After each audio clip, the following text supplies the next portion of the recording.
welcome. It's two teams playing today who love playing against each other, who hate losing against each other, and will hate losing just a little bit more today because it's very important, this game. Well, I mean, it's the World Cup, so every game is important, but, you know, I got to build it up. It's a job. I got to do this. It's a very important match for both teams. I'm Gaurav Kapur. This is Cricbuzz Live. I have with me Mr. Michael Vaughan, Mr. Harsha Bhogle. Good afternoon, gentlemen. Good afternoon. Good afternoon. On this special Halloween, I'd like to welcome you with a special song I've written for the both of you. You're my pumpkin, pumpkin. You're my honey bunny. Is that all the song is? Yeah. Oh, is that all you know? You just made it up. Where does the honey bunny come from? You just made it up. That's Easter, isn't it?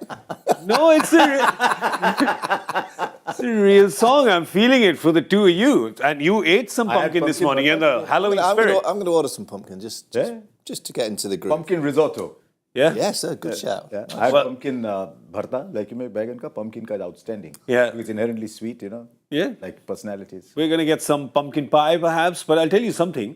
For one of these teams, come midnight, the chariot could turn into a pumpkin. Because it would just mean that they pretty much, have turned turtle and they pretty much can't get anywhere. That's because, have you ever tried to ride on a pumpkin? You don't get anywhere. Let's look at the points table and tell you what exactly we mean in terms of numbers. Yeah. There's Pakistan. They are at number 7 with 4 points. But for Bangladesh, it's even worse. They've got 2 points. So just the one win from their 6 games. But I'll tell you what. Come back to me. I'll tell you what. Why am I saying? You look at these two teams, Michael, and you'd go, wait a second, they don't stand a chance. But, and I'm directing this to Michael because he would love this, that even England, who is, they're down there on the points table, even they, theoretically, mathematically, imaginatively, have a way to make it to the semi-finals. You keep asking me this same question every day on the show. They're not making it to the semi-finals. What England are now looking towards, and that's why it's a big game today for England, because they need Pakistan to beat Bangladesh, because England are looking now at qualification for the Champions Trophy in 2025. True. You know, forget the semi-finals of this World Cup. Morally, they will find a way of winning this World Cup. Yeah. That's what England do these days. When they don't win things, they morally find a way of winning.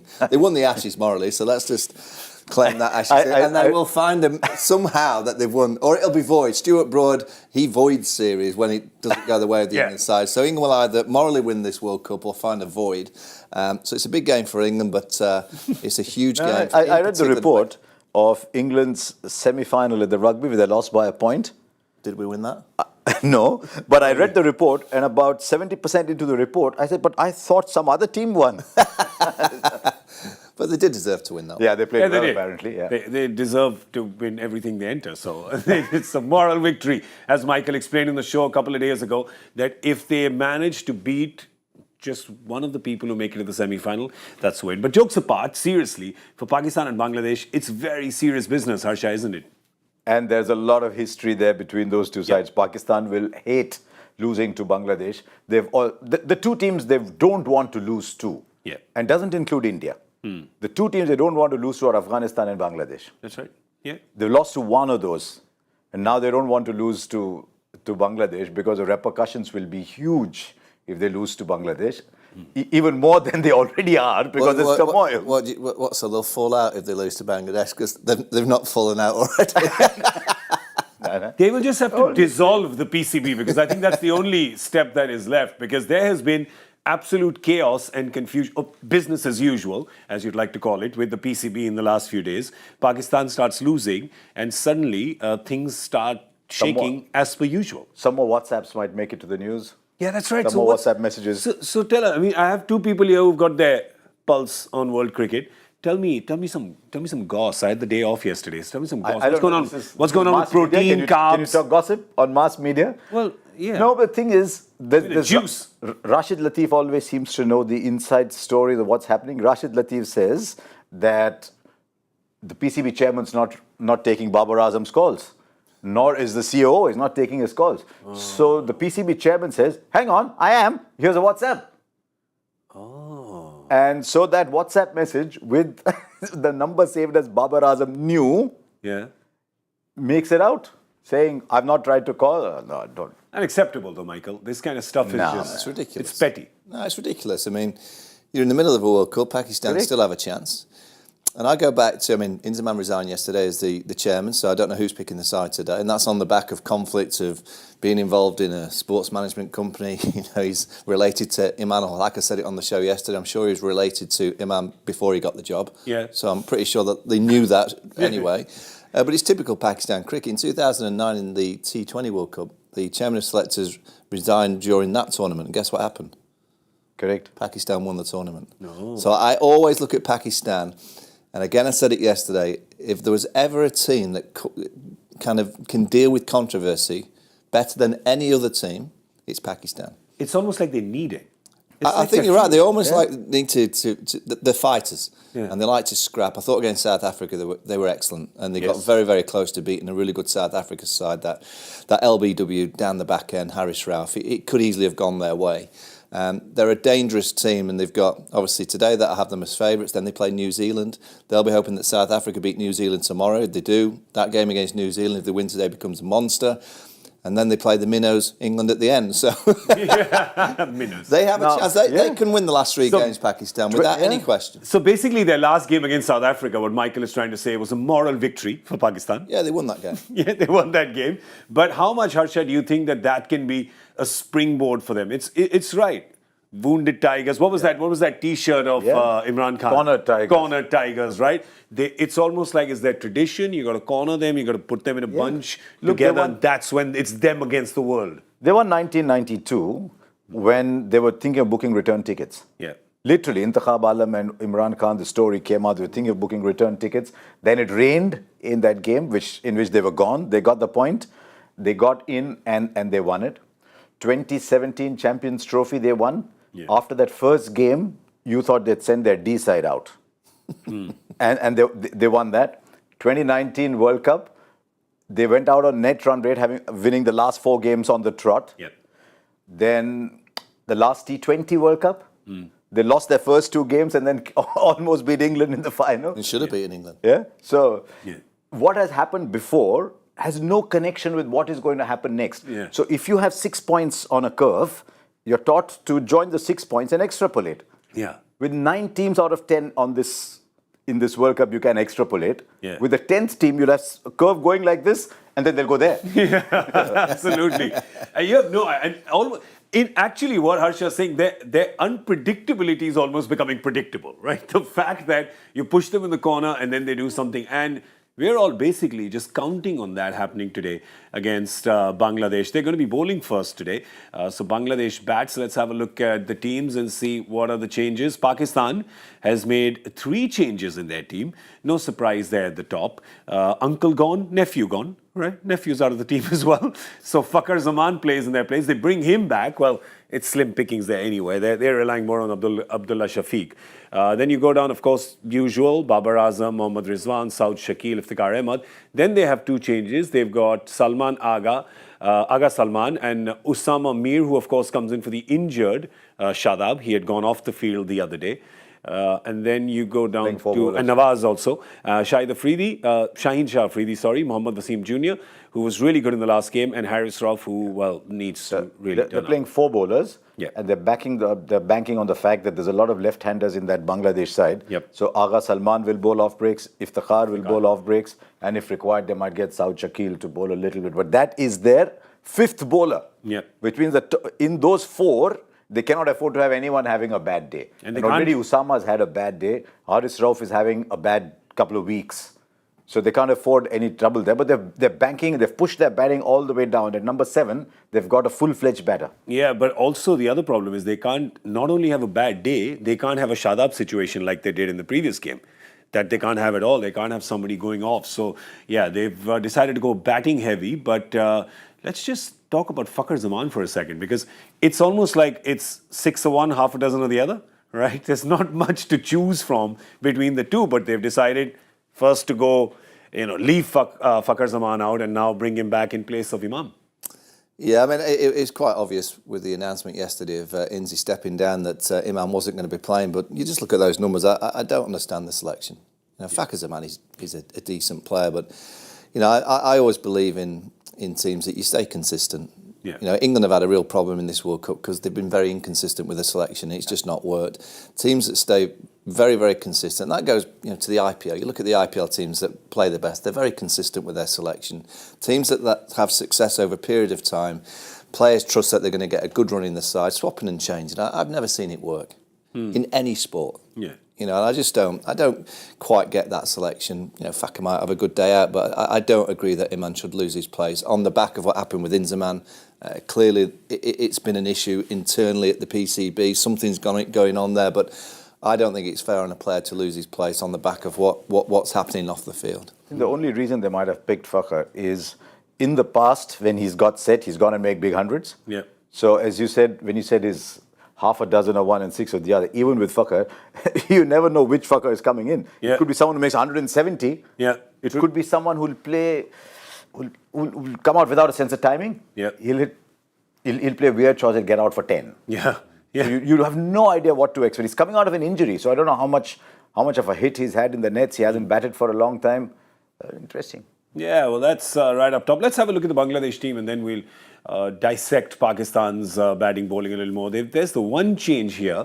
They've got Tawhid Hriday in the team in place of Mehdi Hassan. Just Mehdi Hassan, not Mehdi Hassan Miraj. They're not going to drop him. No. We know there's turmoil in Bangladesh, but they're not going to go as crazy as that.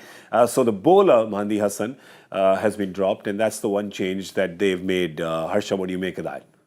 I mean, that's the batting order. Their best batter is batting at 8. No, that can't. That would just be absurd to have But Mahmudullah Tawhid Hriday is a specialist batter. So where is he going to bat? Mehdi Hassan Miraj is their batter. Yeah. He bowls all-rounder. So where is he going to bat? So is Mahmudullah going to bat at number 8? He's the one getting runs for That's them. absurd. If he it's almost like the better you do, the more you get demoted. It's like, what, he does another 2 good innings, he's going to be number 11. Bangladesh are the one team that I look at and I don't see improvement. You know, I don't see a team. You look at Afghanistan; they've been tremendous, very disciplined, very controlled, very process-driven. We saw the whiteboard yesterday with the chase. You know, where Jonathan Trott wanted his players to get to after 10, after 20. Bangladesh just looks chaotic.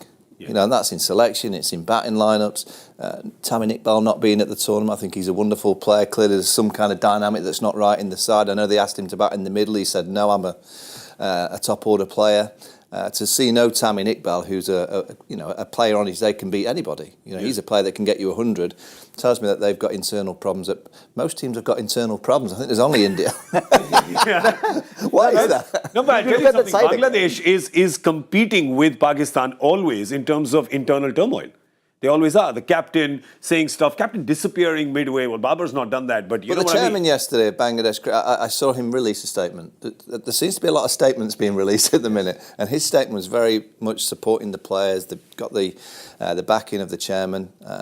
Very kind of unlike what's happening with the PCB chairman, who's not really backing that much at the minute. So they've got the backing of the chairman. It's just a bit chaotic when you're hearing statements from chairmen of boards during the World Cup. I think chairmen should neither be seen nor heard. Correct. You must just know that they exist and their power must be felt. Yeah. But they must neither be seen nor heard. It's not their job to be seen or heard. It's their job to run an organization and get the players to go and play cricket and win matches and create an environment where the players feel like going out and winning matches. Yeah, but they've had chaos as well, Harsha. But just don't even take captaincy, just take Shakib. The curious case of Shakib over the last few years. Yes. Is he out of the class? Is he a backbencher? Is he your class monitor? Is he suddenly the class teacher? I don't think they know. I don't think he knows. I don't think we know. Is he banned for 2 games? Is he banned for a few games? Is he coming back? He's suddenly captain. Yeah. He's suddenly gone back. He went back last week to train with his own coach. With his own coach. I mean, what's that all about? Seriously. Just get the guy. I mean, there's flights going both ways. Where in any of the World Cup, in any other sport, would an individual player fly back to be taught by another coach? Yeah. He's basically saying to the coaches that here, you're no good. And also somewhere I also feel just betraying the players a little bit. It's He's like a skipper. Yeah. No way to. But he also said he doesn't see improvement in Bangladesh. You look down that lineup. Yeah. If you can get that lineup again, you'll see a lot of players there who've scored runs and who stagnated. Yeah. How good has Liton Das been? And all of a sudden, Liton Das is exactly where he was. How good has Shanto been? He's back to where he was. Yeah. These people are not growing. We saw Tanzid Hassan. In fact, Tanzid Hassan had a couple of good power plays so far in this World Cup. But is he become the batter that you're worried about? there's Tawhid Rida, he's coming straight from under 19. Mehdi Hasan Miraj, we know some days he opens, some days he bats 3, some days he bats 4. So basically he puts his pads on there and waits for someone to say go in. Yeah. But these players are not getting better. Has Taskin Ahmed got much better? Yeah. I don't think so. Has the fizz become better? No. The fizz actually gone down. Yeah. So like the country, there's a lot of good players in there who reach a certain level and they think the promised land is here. Well, the one glimmer Bangladesh have is that they won the Under-19 World Cup. Yeah. Yes, and few of those, 3 or 4 of those there's are playing 3 of them in there. So they clearly have a batch of young players that are coming through.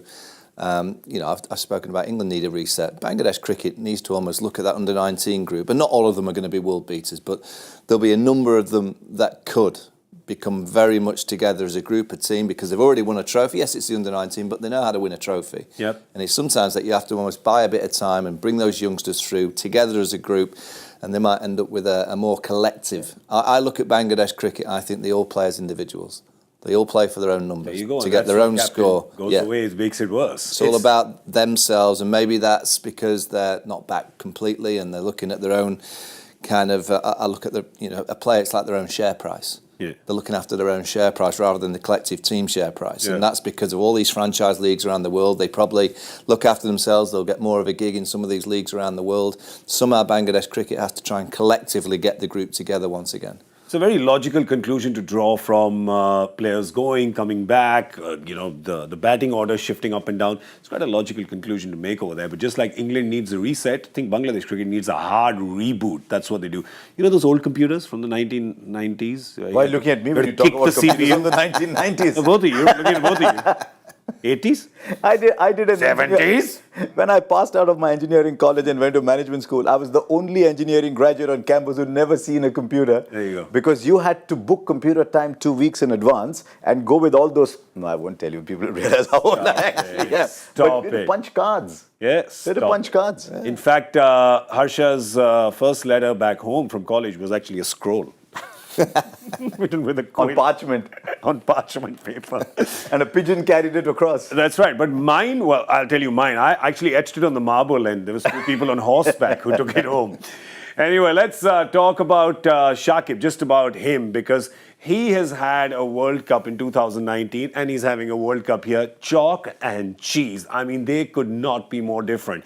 But at this point in time, it's a very interesting statement that he released because we're talking about England. Another statement. Another. This is lots of statements. It's been a They're few not hours. making a statement on the field, but they are releasing a lot of statements. One of those that Shakib has made, again, what you're alluding to England, is qualifying for the champions, is what Shakib is saying as well. We discussed it, we had our team meetings, but we have to show it in action and that the talk is cheap when it's not working. There's a lot to play for. As you know, we have to be able to qualify for the Champions Trophy. That's an important target I think we can set at the moment. So, yes, they've definitely ruled out qualification talk for the semi-finals here, but at least it's good. They've got their eye on the ball for something, so something worth playing for. Yeah, and I actually like that because, I guess World Cups of the past, teams like England, Bangladesh, I don't think they drop the shopping and say, right, we're not going to try, but subconsciously you don't have that same energy that you're going for the wins.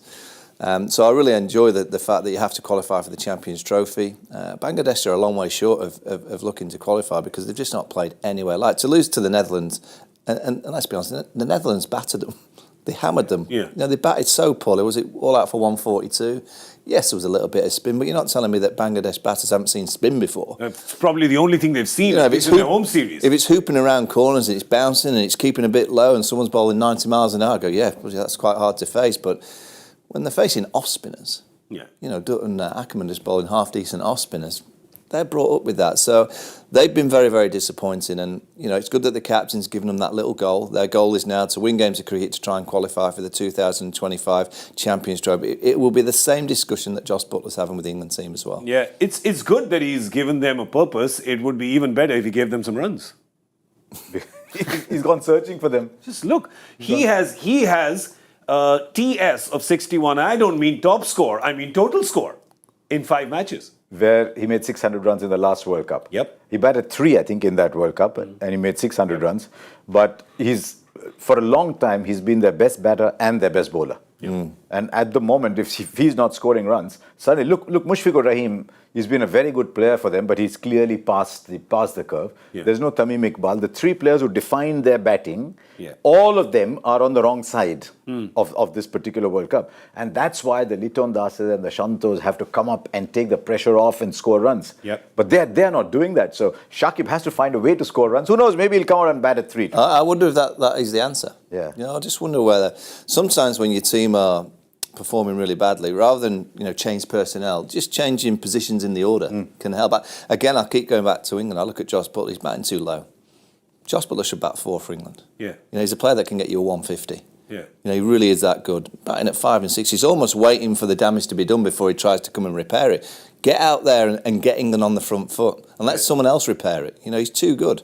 I look at Shakib, maybe batting at 3 today might be just that remembrance of how good he was in 2019, going out there first wicket down, you got more time, you're generally getting in the power play, might get a couple of bounces away, and all of a sudden the rhythm, the form, the memories of playing well comes flooding back. If you always bat in the same position and you've not been playing well in that position, then you go out once again in the middle of the innings and it's just a little bit grabby, a bit spinny, the field spread a little bit more. It's always harder to get going when you're low in confidence. Many years ago, Keith Stackpole told me, I was in Australia and he was talking about Azharuddin's poor form, and Azharuddin kept dropping himself down the order. And he said, can you tell your captain, do you know him? Tell him that the good players go up the order when they're not scoring runs, not down. Wow. Because then they go up, they have, maybe as Michael said, they're not going into a crisis, but they're still going into a situation where they can determine, maybe they need the extra balls, I don't know. But maybe just go up. Hey, so I've cracked it. Bangladesh is basically taking Keith Stackpole's advice because nobody's scoring runs, so they're moving everyone up, and Mahmudullah scoring runs, they're moving him down. He's playing too well. Figured it out. Yeah. Send him also at 3. 3 people going out at 3. Yeah. Whoever reaches the crease first bats. It's like school cricket. Yeah. Everybody running to get a bat. Well, depends. If it's a fast bowler in the school team, everyone is running the other way. Yeah, and they could today. They could have everybody running the other way because Shaheen Shah Afridi, who for the first few games looked a little off the boil, geez, he's checked in, hasn't he, Michael? Yeah, I mean, he's high class. I mean, he's a wonderful left-arm quick bowler. I like the variations over the wicket, round the wicket. When he's swinging the ball back into right-handers, you know that he's got everything right in his action, his wrist position. I thought against South Africa he was fantastic. I thought in the first couple of games his paces were down. He was bowling about 82, 83 miles an hour, and I was watching thinking, what's wrong there? Has he got a problem? Is he injured? Has he got just a lack of rhythm? But to have a lack of rhythm when you're losing 6 or 7 miles an hour, that's a big lack of rhythm. Yeah.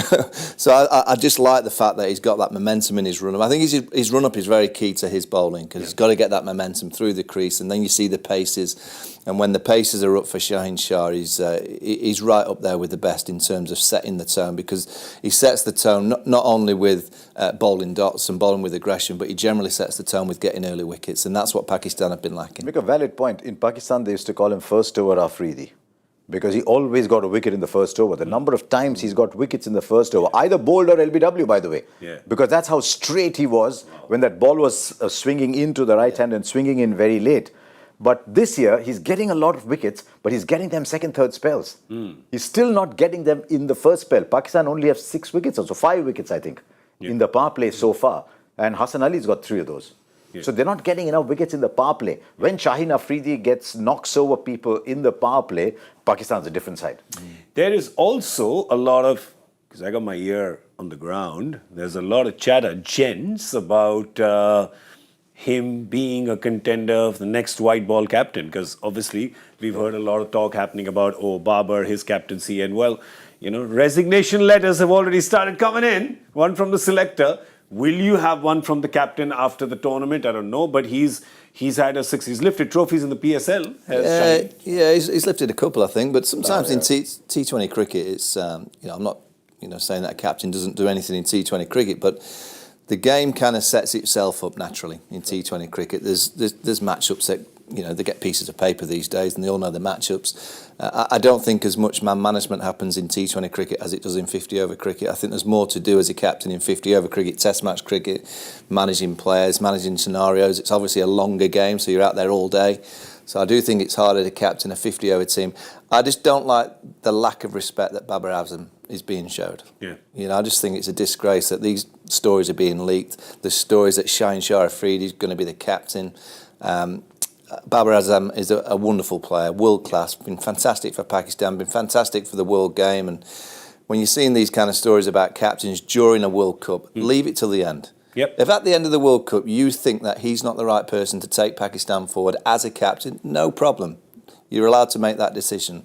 But during a World Cup, and when the kind of gossip's coming from your board and people within Pakistan cricket, I find that really disrespectful. He's a top-class player, Harsha, and he's getting so much respect. It was so great to see the respect he got from the Hyderabad crowd, from the Calcutta crowd when he landed there. The fans appreciate him, irrespective of which country they are from. He walked. We used to talk about the big four, Yeah. and the big four were always Smith, Kohli, Root, Williamson.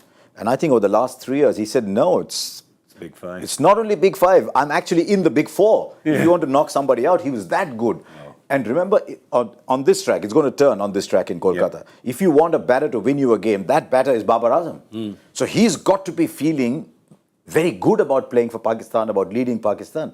And Michael's absolutely right. I don't think they've treated him well at all. Yeah. Absolutely not at all. Now, Lahore Qalandars are an influential franchise. So you can see where the noises are coming from. Yep. It's not that Shaheen might become a very good captain for all that you know. It's just that one, he's injury prone. Two, he's got a lot of bowling to do. We've seen Pat Cummins. I don't know, the jury's out with Pat Cummins as captain. But let this tournament get over. Yeah. What if Pakistan win the next three, New Zealand capsize, suddenly Pakistan in the semis? Does that make Babar a good captain and Shaheen no longer a contender? Yeah. Well, I'd love Babar to get 100 today. Yeah. I'm going to study the body language of Pakistan in the first 10 overs there. They're out in the field. I want to see a real collective fight. We saw that in the last game. Yeah, we will know within 10 overs of what Pakistan's turned up today. Yeah, but I mean, for Babar to get 100, first Bangladesh has to get to 100. Naughty. Well, they are bad. I'm just saying. I mean, they are batting first, and we've seen their dismal batting in the last game. The trolls are coming at me, aren't they now? They are just coming. Or maybe they're watching the Hindi show. No, they're watching the English show. Oh, they're coming at me. Are they? I gotta run. Disable X! Disable X! Run away. Hey, listen, they didn't do it in the last game. Hopefully they'll do it in this game. I want Bangladesh to score runs in this game because I want Babar to come score 100. Oh, I'm not making it any better, am I? All right. I'll make it much worse now by giving you the joy factor. The harder you try, the deeper you go. Just change the topic. Just going in. Just change the topic. Talk about Kohli. I'll talk about Virat Kohli in India. I'm going to make it worse. Okay. I'm going to make it worse by showing the joy factor question. And then you'll realize I was a ray of sunshine, man. There you go. In the context of the ODI World Cup, what connects Joe Root, Soumya Sarkar, Mohammad Kaif, Omar Akmal, and Chris Wokes? I know this one. Oh, that's a good question. And I know it. They're all Sagittarius. That's why the World Cup. You could have, Michael? No. You could have said they're all Libran. How would it matter? Who knows? Maybe they are. I don't know. Sorry, I'll correct that. They're all Libran. Send your answers in if you have better ones. At hashtag Joy Factor on formerly Twitter. All right, we have our score predictions now. Come on, guys. This is Bangladesh batting first. Where are you going? 142, let me guess. No? Anybody? Somebody? 210. 210. Okay. 232. 232. But I'll tell you what, if they make 232, they do make, and there's no dew on that track, where if it behaves anything like the previous one, 232 might be a good score, actually. Fair. I'm saying 182. I'm going 182 with them. Remember, if Bangladesh loses today, they will get an E next to their game. They will be eliminated after all the mathematics. I mean, that's what the nerds tell me. I don't know. It's not like they have a reasonable chance to qualify anyway. They are looking at Champions qualification. Just to remind you once again with that points table, the top 8 teams qualify. Well, 7 plus the hosts for the Champions Trophy in 2025. So the teams that finish 9 and 10 will not qualify and will not play. You really want to finish in the top 7. Yeah. Or hope that Pakistan do so well that they go up, then you can finish in the Yeah, finish Top eight. eight. Yeah, well, that's what is at stake. We don't care because our score guesses are more important. That's the game that we play, and that's what we're here for.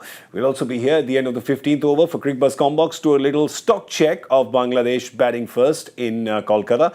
Big thank you to Michael Vaughan and Harsha Bhogle. Thank you so much, gentlemen. Thank you for being here. Got a pumpkin to order. Let's go. Let's go. Let's get some pumpkins. I'm Gaurav Kapur, and you are my pumpkin. You're my honey bunny.